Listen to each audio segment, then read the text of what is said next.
Buying a house is often described as the ultimate financial goal: a place to live, a place to build equity, a place to raise a family, a place that can hopefully grow in value over time.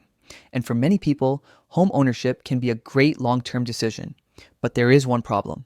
A lot of people only budget for the mortgage. They look at the monthly payment and think, if I can afford this, I can afford the house. But the mortgage is only the beginning, because owning a home comes with hidden costs that renters do not always see. And those hidden costs can turn a dream home into a financial trap. Meet Marcus. Marcus is tired of renting. Every month, he sends money to a landlord and feels like he is throwing money away. So he starts looking at homes, he gets pre-approved, he tours houses, he imagines decorating the living room, hosting family, building equity, and finally having a place that is his. Then he finds the house. It is a little more expensive than he planned, but the lender says he qualifies. The monthly payment looks tight but possible, so Marcus tells himself, I can make this work. And at first it feels amazing. He gets the keys, moves in, takes pictures, and feels like he finally made the grown-up financial move everyone talks about. But then the real cost of home ownership starts showing up. First, there are property taxes. A renter usually does not think about property taxes directly, but as a homeowner, Marcus has to pay them. Sometimes they are included in the monthly mortgage payment. Sometimes they rise over time. And in some areas, property taxes can be thousands of dollars per year. Then there is homeowners insurance. The bank usually requires it. And depending on the house, location, weather risk, and coverage, insurance can be expensive. Then come utilities. A bigger home often means bigger utility bills. More electricity, more gas, more water. More trash service, more landscaping, more maintenance. The house might feel affordable on paper, but the monthly cost of actually running it can be much higher than expected. Then one day, something breaks. Maybe the water heater goes out. Maybe the air conditioner stops working. Maybe the roof starts leaking. Maybe a pipe bursts. Maybe the dishwasher dies. And this is when Marcus realizes something important. There is no landlord to call. He is the landlord now. That means the repair bill belongs to him. And home repairs do not care about your budget. They do not wait for a convenient month. They do not ask if you are ready. They just happen. A water heater can cost thousands. An HVAC system can cost thousands. A roof can cost tens of thousands. Even small repairs add up. A plumber visit, an electrician, a garage door repair, pest control, appliance replacement, paint, flooring, yard tools, security, furniture, window coverings. And this is the part people underestimate. A house is not just something you buy. It is something you maintain forever. And if this kind of simple money breakdown is helpful, subscribe to Modern Money Explained. This channel breaks down money traps, debt, real estate, budgeting, investing, and wealth building for everyday people. No hype, no get-rich-quick nonsense. Just money explained simply. Now, let's get back to Marcus, because the hidden costs are not just repairs. They are also lifestyle costs. When Marcus lived in an apartment, he had less space. Now that he has a house, he starts buying things to fill it.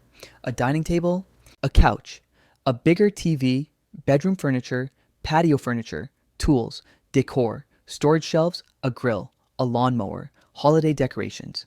And suddenly, the house is not just a mortgage payment. It becomes a reason to spend more money. That is one of the sneakiest parts of home ownership.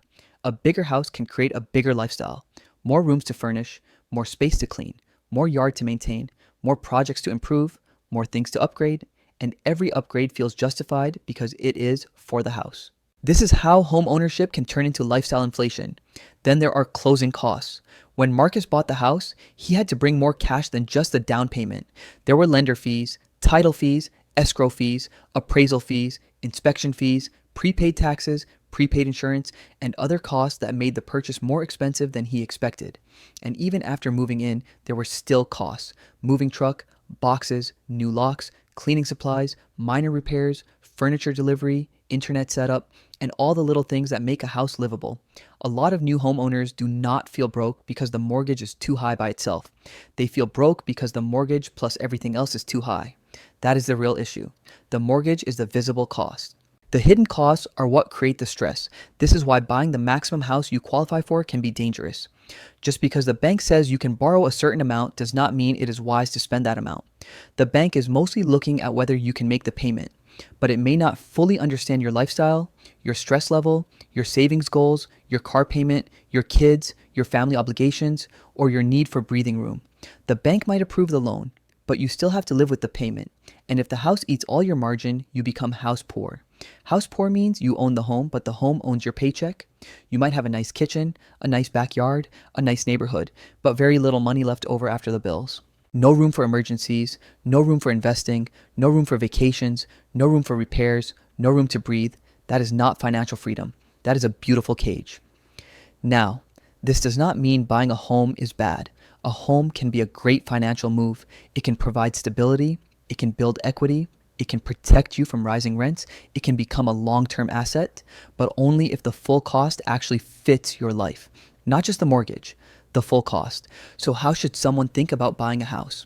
First, budget beyond the mortgage. Include property taxes, insurance, utilities, maintenance, repairs, furniture, landscaping, and closing costs. Second, keep an emergency fund. Homeowners need cash reserves because repairs are not optional.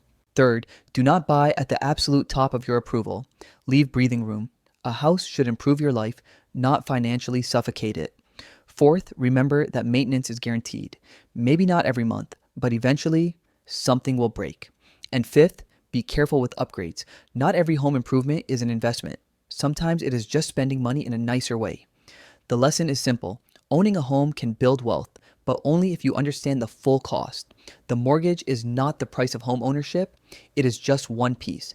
Taxes, insurance, utilities, repairs, maintenance, furniture, closing costs, emergencies, and lifestyle inflation all matter. So before buying a home, ask yourself one question. Can I afford the house? Or can I only afford the mortgage? Because those are not the same thing. If you found this helpful, subscribe to Modern Money Explained for more simple breakdowns of money traps, debt, real estate, budgeting, investing, and wealth building for everyday people. And remember, this is educational content only, not financial advice.